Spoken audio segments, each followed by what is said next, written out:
Chitralekha Hindi academy में आप सभी का स्वागत है। आप सुन रहे हैं निबंधों की श्रृंखला में विकलांग श्रद्धा का दौर, हरिशंकर परसाई द्वारा लिखित। अभी अभी एक आदमी मेरे चरण छूकर गया। मैं बहुत तेजी से श्रद्धेय हो रहा हूँ, जैसे कोई चलतू औरत शादी के बाद बड़ी फुर्ती से पतिव्रता होने लगती है। यह हरकत मेरे साथ पिछले कुछ महीनों से हो रही है। जब तक कोई मेरे चरण छू लेता है, पहले ऐसा नहीं होता था। हाँ, एक बार हुआ था, पर वह मामला वहीं रफा दफा हो गया था। कई साल पहले एक साहित्यिक समारोह में मेरी ही उम्र के एक सज्जन ने सबके सामने मेरे चरण छू लिए।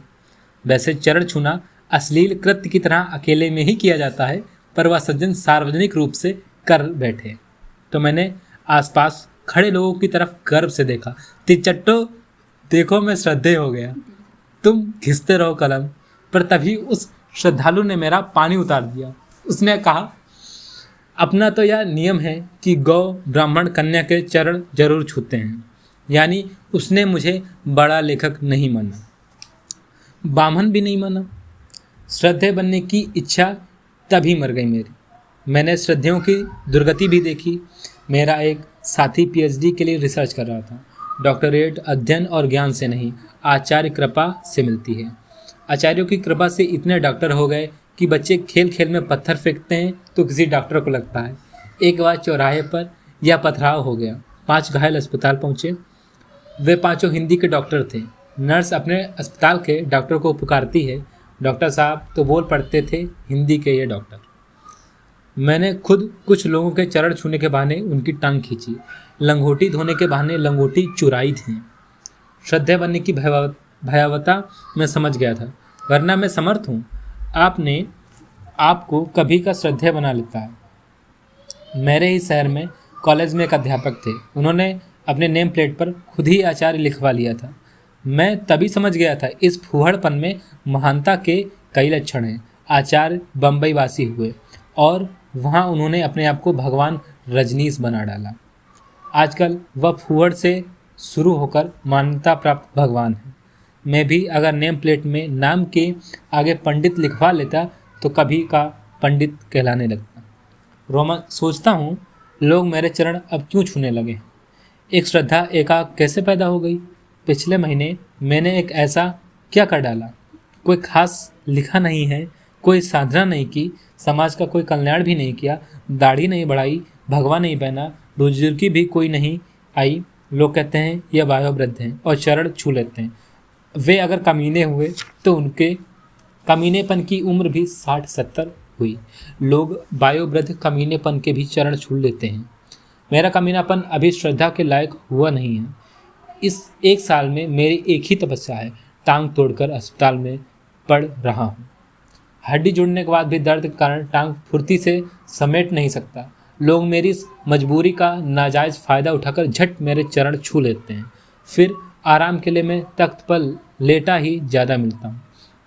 तख्त ऐसा पवित्र आसन है कि उस पर लेटे दुरात्मा के भी चरण छूने की प्रेरणा मिलती है। क्या मेरी टांगों में से दर्द की तरह श्रद्धा पैदा हो गई है? तो यह विकलांग श्रद्धा है। जानता हूँ देश में जो मौसम चल रहा है उसमें श्रद्धा की टांग टूटी हुई है, तभी मुझे यह विकलांग श्रद्धा ही दी जा रही है। लोग सोचते होंगे इसकी टांग टूट गई है या असमर्थ हो गया है, दयनीय है, आ जाओ इसे हम श्रद्धा दे दें। हाँ, बीमारी में से श्रद्धा कभी कभी निकलती है। साहित्य और समाज के एक सेवक से मिलने में एक साथ एक मित्र के साथ गया। जब आ उठे तब उस मित्र ने उनके चरण छू लिए। बाहर आकर मैंने मित्र से कहा, यार तुम उनके चरण क्यों छूने लगे? मित्र ने कहा, तुम्हें पता ही नहीं है, उन्हें डायबिटीज़ हो गया है।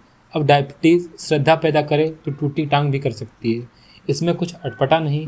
लोग बीमारी से कौन फ़ायदे नहीं उठाते। मेरे एक मित्र बीमार पड़े, जैसे ही कोई स्त्री उन्हें देखने आती वह सिर पकड़कर कराहने लगती। स्त्री पूछती, क्या सिर में दर्द है? वह कहते, हाँ, सिर फटा पड़ा है।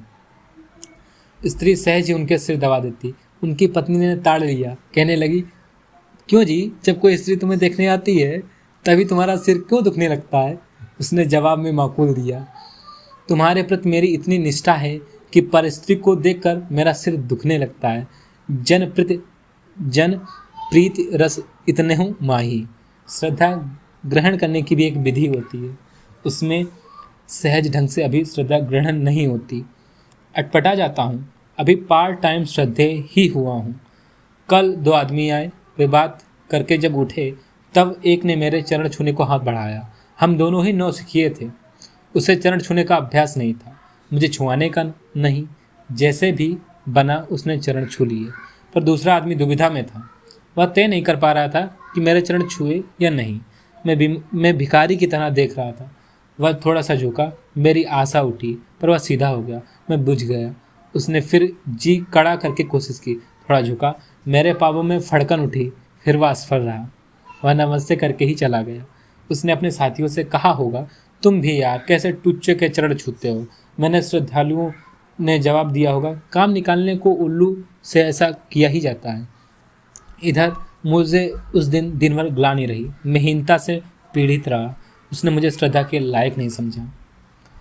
ग्लानि शाम को मिटी जब एक कवि मेरे चरण छुए। उस समय मेरे एक मित्र बैठे थे। चरण छूने के बाद उसने मित्र से कहा, मैंने साहित्य में जो कुछ सीखा है परसाई से सीखा है। मुझे मालूम है वह कब सम्मेलनों में हूट होता है। मेरे सीख का क्या यही नतीजा है? मुझे शर्म से अपने आप को जूता मार लेना था, पर मैं खुश था। उसने मेरे चरण छू लिए थे। अभी कच्चा हूँ। पीछे पड़ने वाली तो पवित्रता को भी छिनाल बना देते हैं। मेरे यहाँ ये श्रद्धालु मुझे पक्का श्रद्धेय बनाने पर तुले हैं। पक्का सिद्ध श्रद्धेय मैंने देखे हैं। सिद्ध मकरंद ध्वज होते हैं। उनकी बनावट ही अलग होती है। चेहरे आंखें खींचने वाली, पाँव ऐसे कि बरबस आदमी झुक जाए। पूरे व्यक्तित्व पर श्रद्धेय लिखा होता है। मुझे यह बड़े बौड़म लगते हैं, पर पक्के श्रद्धेय होते हैं। मैं ऐसे एक के पास मैं अपने मित्र के साथ गया। मित्र ने उनके चरण छुए, जो उन्होंने निकट ठंड में भी श्रद्धालुओं की सुविधा के लिए चादर से बाहर निकाल रखे थे। मैंने उनके चरण नहीं छुए, नमस्ते करके बैठ गया। अब एक चमत्कार हुआ। होना यह था कि उन्हें हीनता का बोध होता कि मैंने उन्हें श्रद्धा के योग्य समझा नहीं। हुआ उल्टा, उन्होंने मुझे देखा और हीनता का बोध मुझे होने लगा। हाँ, मैं इतना अधम कि अपने आप को इनके पवित्र चरणों को छूने के लायक नहीं समझता हूँ। सोचता हूँ ऐसा बाध्य करने वाला रोब मुझे ओछे श्रद्धेय में कब आएगा। श्रद्धेय बन जाने की इस हल्की सी इच्छा के साथ ही मेरा डर बरकरार है। श्रद्धेय बनने का मतलब है नॉन पर्सन, अव्यक्ति हो जाना। श्रद्धेय वह होता है जो चीज़ों को हो जाने दे, किसी चीज़ का विरोध ना करे, जबकि व्यक्ति की चरित्र की पहचान ही यह है कि उन चीज़ों को विरोध करता है। मुझे लगता है लोग मुझसे कह रहे हैं, तुम अब कोने में बैठो, तुम दयनीय हो, तुम्हारे लिए सब कुछ हो जाया करेगा, तुम कारण नहीं बनोगे, मक्खी भी हम उड़ाएंगे। और श्रद्धा का यह दौर है। देश में जैसा वातावरण है उसमें किसी को भी श्रद्धा रखने में संकोच होगा। श्रद्धा पुराने अखबार की रद्दी में बिक रही है। विश्वास की फसल को तुषार मार गया है। इतिहास में शायद कभी किसी जाति को इस तरह श्रद्धा और विश्वास से हीन नहीं किया गया होगा। जिस नेतृत्व पर श्रद्धा थी उसे नंगा किया जा रहा है। जो नया नेतृत्व आया है वह उतावली में अपने कपड़े उतार रहा है। कुछ नेता तो अंडरवियर में ही हैं। कानून से विश्वास गया, अदालत से विश्वास छीन लिया गया। बुद्धिजीवियों की नस्ल पर ही शंका की जा रही है। डॉक्टरों को बीमारी पैदा करने वाला सिद्ध किया जा रहा है। कहीं कोई श्रद्धा नहीं, विश्वास नहीं। अपने श्रद्धालुओं से कहना चाहता हूँ, यह चरण छूने का मौसम नहीं, लात मारने का मौसम है। मारो एक लात और क्रांतिकारी बन जाओ। हरिशंकर परसाई जी को साहित्य अकादमी पुरस्कार विकलांग श्रद्धा का दौर पर ही मिला था। धन्यवाद।